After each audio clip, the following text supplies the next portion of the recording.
আপনি যদি আপনার মৃত মা বাবার মাগফিরাতের জন্য দোয়া করেন, তাদের কোনো লাভ হবে কি? তাদের গুনাহ মাফ হবে নাকি হবে না? এই সংক্রান্ত আপনাদের একটা হাদিস শুনাই।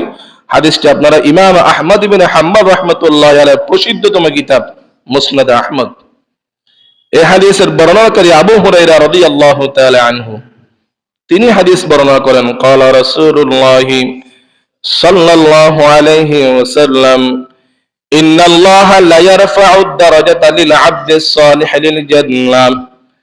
রাসূল আকরাম সাল্লাল্লাহু আলাইহি ওয়াসাল্লাম বলেন, আল্লাহ পাক রব্বুল আলামিন মাঝে মধ্যে নেককার বান্দাদের মর্যাদা জান্নাতের মধ্যে বৃদ্ধি করে দিবেন।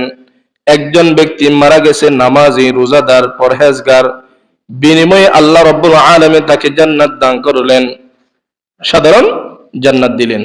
হঠাৎ একদিন আল্লাহ দেখলেন ওই ব্যক্তিকে সাধারণ জান্নাত থেকে জান্নাতুল ফেরদৌস দান করলেন।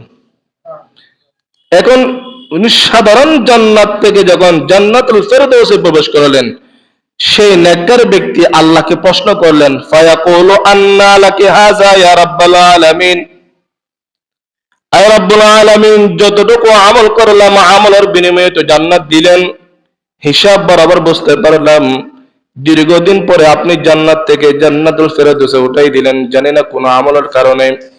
এমন কি আমল করলাম যে আমলের কারণে দীর্ঘদিন পরে আবার জান্নাতের উচ্চ মাকাম দান করলেন?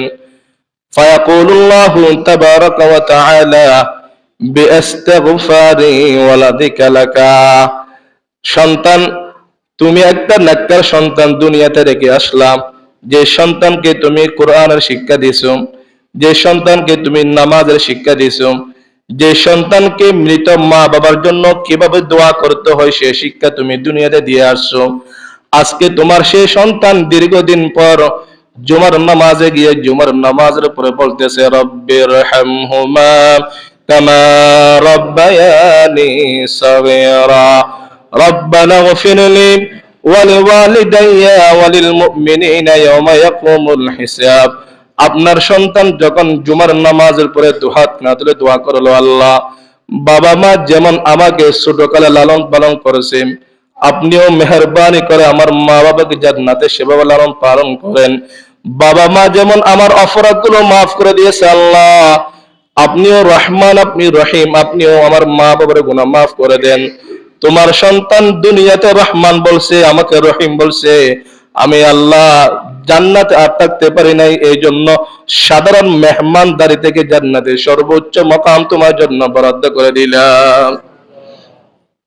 সন্তানকে নেককার বানিয়ে যেতে রাজি আছেন তো ইনশাআল্লাহ?